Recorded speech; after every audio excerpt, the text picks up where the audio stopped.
So, we want our mouth to be a little bit open, not too much, and it is, so it's great. And as you notice probably, I'm not using too much polygons, and that's very, very important. Many people will tell you that, many experienced artists, and you will probably not believe them, but you will learn at some point. If you put a lot of polygons in the beginning, it will ruin your stuff. Even I have a very difficult time if I put a lot of polygons in the beginning. That's why I'm using so little amount of polygons. Now it's 8,000 polygons, which is kind of very low, but it's important to do it this way. Why, you will ask? Because this way you will not go into too much detail. In the beginning you cannot, because you don't have the polygons. And yeah, you will have to concentrate on the main shapes, which is the most important thing in all the sculpting, main shapes. Secondary shapes, yes, important, but main shapes, the most important. The other things are, yeah, you can without them, with them, without them. No, you cannot do it secondary shapes. I'm joking, but the main shapes are the most important, and that's why this phase of the working of the model is very important. Also, again, making the head is one of the most important things in any character. Head and hands. The other things are not as important. They are important, but not as much. The most important things, head and hands. The other things, yeah, they can work out. It's not a problem. But head and hands, hands down, are the most important things. Now I will increase the size of my neck. I like the neck to be very thick. So I usually go from the back of the ear down to the center of the clavicle, because this is the way the muscle goes, but also it goes on the side here like this. So from the front view, if we look at it, it will be, let me show you. So thin portion of the upper skull, and then we go down, but it goes wider with the neck, and like this. And then here we will have our clavicle. Of course, in our case, the clavicle is not as important because it's not visible here, but I suggest when you're doing characters to do a proper anatomy for the character. Is it skin? Is it fat? Is it muscular? Most of the time it will be muscular. And then put the clothes on. If you don't do this, your clothes will... everything will look bad at some point. Yeah. So I'll push this forward, the chin portion, and the lower lip also a little bit forward. Then this will come also forward because it is like this in the concept. And you can see how the distance between the nose and the upper lip is very, very small in the middle and a little bit on the left, on our left. So I will try to do this. And then, of course, when we disable the symmetry at some point, we will fix that. Now, always for the eyes, what I do, I just push a little bit to make sure that I have something like eyeballs there. The eyeballs usually are small, so you don't make them too much, too big, but something like eyeballs in this area, if they are inside. And then I will move them up a little bit. And then I will make sure my eyebrow here are more frowned, as I see it in the concept. Usually when you are making a concept, it's a very good idea to watch the concept. You know, many people say, but I'm watching the concept. Why are you telling that? Because I see from experience that many people are watching their own models, what they're modeling, far more than the concept. And this happens for a couple of reasons. First, they are not used to look at the concept that much, which is okay. This comes with practice. You will learn to look at the concept more because you will learn that you have to make the concept, so you have to watch and understand it more. If you just look at it twice every hour, you will not be able to understand anything. You have to watch it as much as you're watching your model, which is one thing. The other thing is inexperience with the software. If you don't have the experience with the software, if you don't have the ability to work without thinking too much about which brush to use and stuff like this, which comes with a lot of practice, yeah. But if you don't have this ability, you will concentrate your attention more on the software, more on your model, more on what brushes to use and stuff, which is normal, absolutely normal. So don't think of it as a mistake.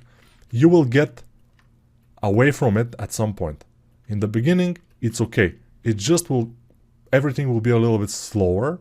But usually when you learn something, when you learn some craft, you need to be slower in the beginning. You cannot start ultra fast. It will be a mistake because you will not learn very much, most likely. So now we have this, which doesn't look very cool because it doesn't have a beard. He doesn't have a mustache, by the way, only beard. But now it's time. I think we have most of the things we need. Now it's time to put more polygons. So press R and just increase the polygons. So 0.02 maybe will be a good thing. And then Control R to apply it. Now, you probably can see in some areas, like here, the lower lip, it's not absolutely symmetrical.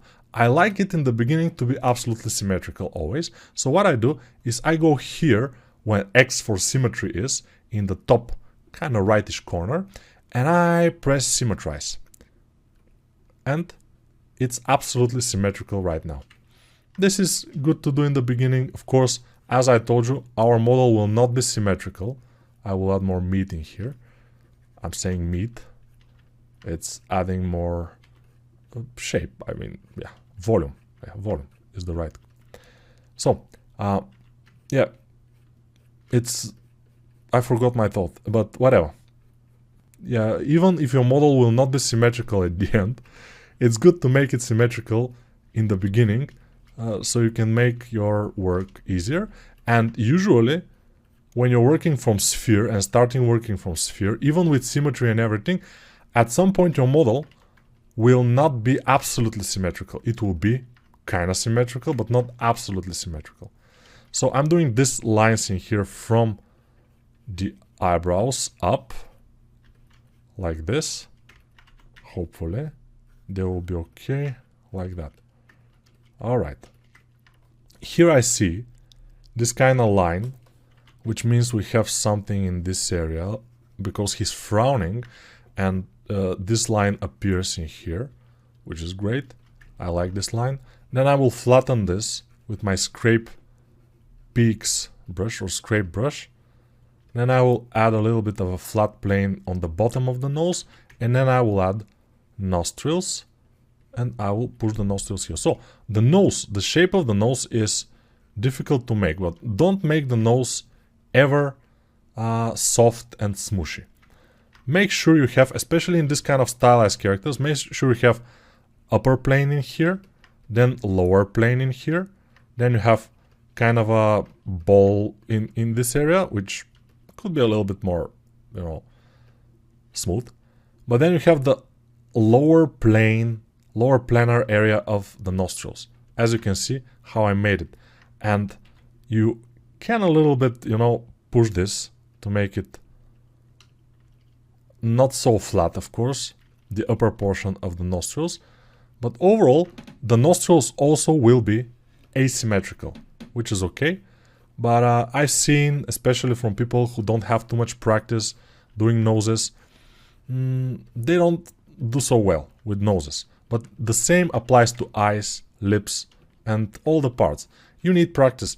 Don't think that you will start doing this and you will make it look amazing from first try. You will need a couple of tries to make it look even decent most of the time. If you are a good artist, of course, already, I know some of you are, so you will be able to do it pretty well from first try, following my lead, most likely. But if you are just a normal guy who occasionally do some sculpts and stuff and just want to do this course and, you know, just want to learn something, then you need more practice. I always say practice is the key. You cannot do without practice. Now, let's just go and make the eyes, as I said, an arch for the top and almost a planar line from for the bottom, like this. Yeah. In the beginning, everything looks kinda bad, as we can see here. It's not looking very good, which is kinda okay, because I know that I will not leave it until it looks decent. You know, this course will not sell if this doesn't look good. It should look good, you know. And of course, for your, you know, for yourself, you have to make sure it looks good. Why? But why? You are making the course, you need it to look good. Why should we make it look good? Because this will be a nice practice to make models look good. It will be a nice practice for you. And also you can put it in your portfolio. Many people are asking me, can we put the models from the courses in our portfolio? Of course you can. If you can make a model even from a course, but to look nice, you probably will be able to do something just from a concept. Maybe not so good, but you have kind of the skills already, a little bit. So put it in your portfolio. Just don't forget to mention the name of the concept artist. My name is not as important, but the concept artist name is the most important. Many people ask me whether I should ask the concept artist if I want to make his concept or her concept in 3D. No. If you are making it just for your own project, just for portfolio, you just do it, and then you just always, wherever you put it, in Instagram, in ArtStation, it doesn't matter, you always put in the description the name of the concept artist, and that's completely enough, most of the time. But I haven't had any problems with that ever. And I have friends, you know, 3D artists, they also don't have problems with this. You just have to mention the original 2D artist that has made the work. And most of the time he will be super happy. Even in the case of Lobo, let me show you Lobo. Lobo is very nice, but Dario, the guy who has made the concept for Lobo, I don't think he made the back, by the way. I think I invented the back myself, but we, as 3D artists, we are artists after all. So we can invent some of the things in our models that we do. We can have just the front, but invent the back. Sometimes we have to do this. So it's just one of my favorite things in the world, this figure particularly. It's very cool.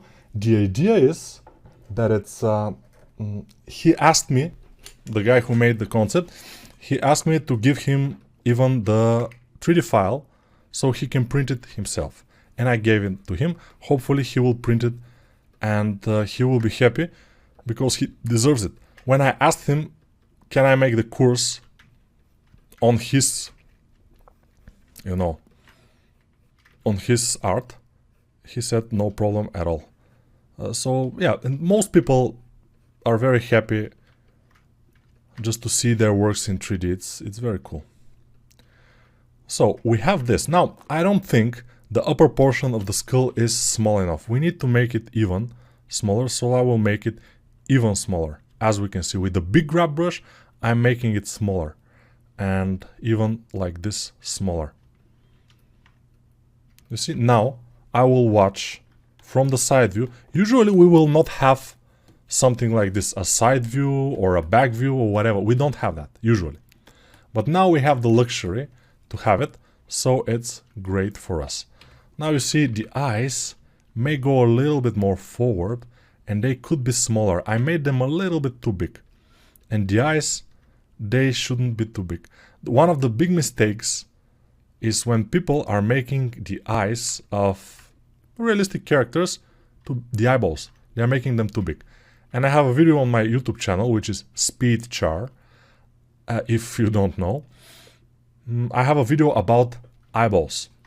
and I'm explaining the size of the human eyeballs in there, and I visually show what the size of the human eyeball it is. It's very important video. It's like, I think 20 or 30 minutes video, and there is no video like this in the whole internet. So check it out. It's one of my most viewed videos, I think. Not the most, but one of the most. So it's useful. I'm sure it's useful for most people. Now here on the side of the lower lip, I'm making a little bit of a bumps. We'll see if that will be useful. But usually you have some muscles in here, like Arnold Schwarzenegger, for example.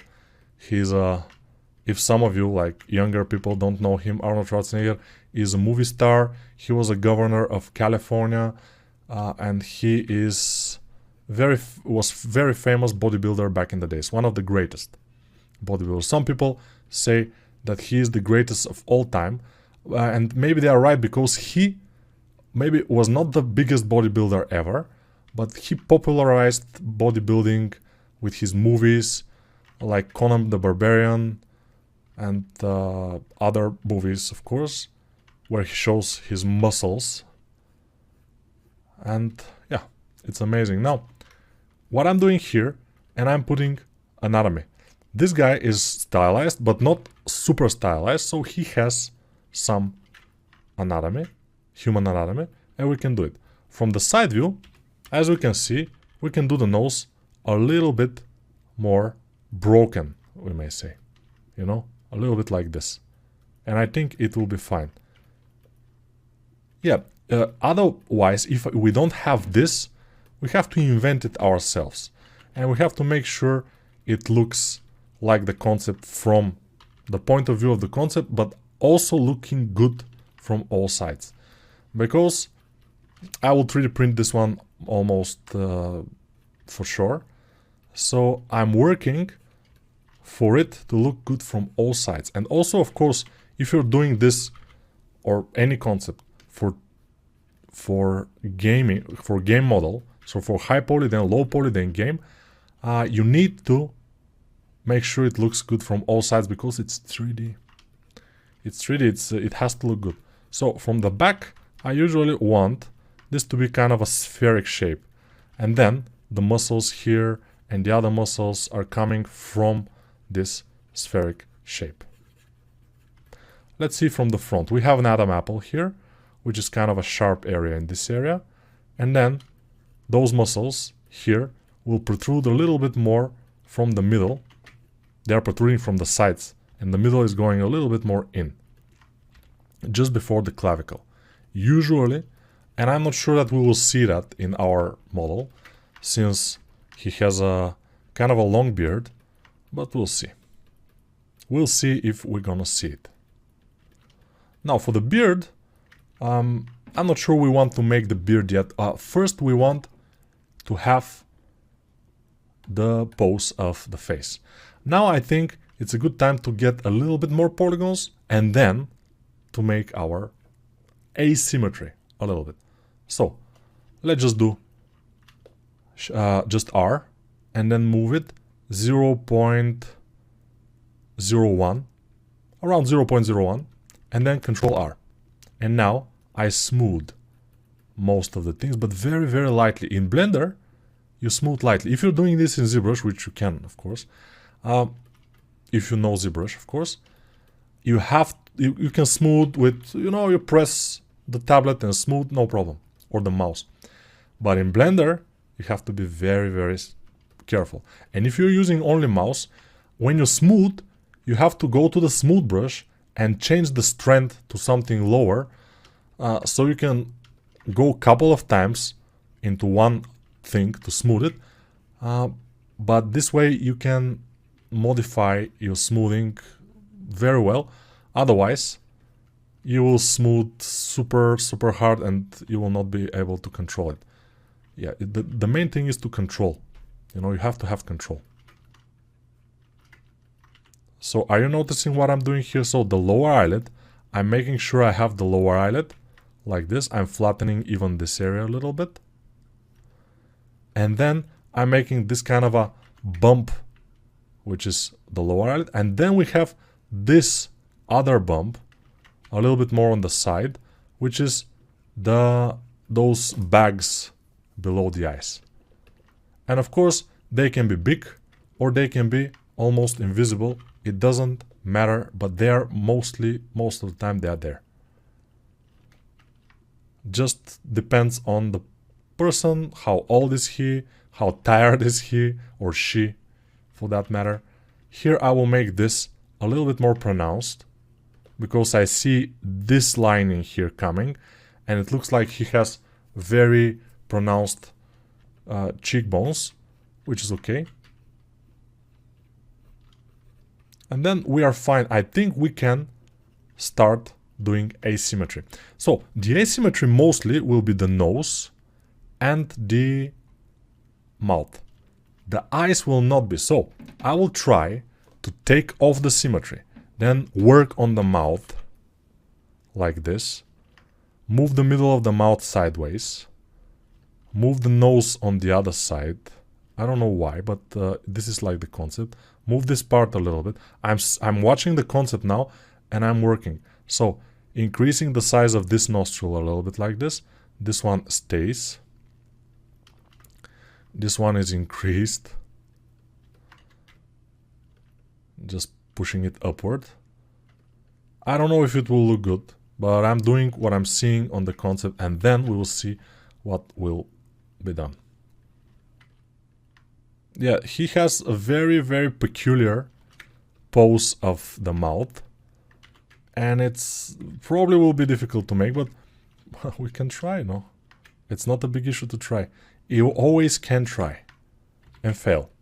I will move the mouth sideways with a little bit bigger brush, and I want this front part to be kind of squarish, as you can see. Let me show you. So it's like I'm seeing it like this, you know, forward, then sideways, so forward, sideways, and then back in, and then back in, like this. And this will be a little bit more awkward, but the middle portion of the mouth is here, so it's moved to his right or our left. So I will move this corner of the mouth in and move the lower lip out, and we are almost ready with the initial phase of the face. Initial phase of the face. Amazing stuff, I know. Yeah, Nico, you're very good with those words, especially in English. I know, thank you very much. It's I'm practicing, just very often I'm practicing, and that's why I'm so good, you know. And do I say often or I say often? But I think both ways are correct.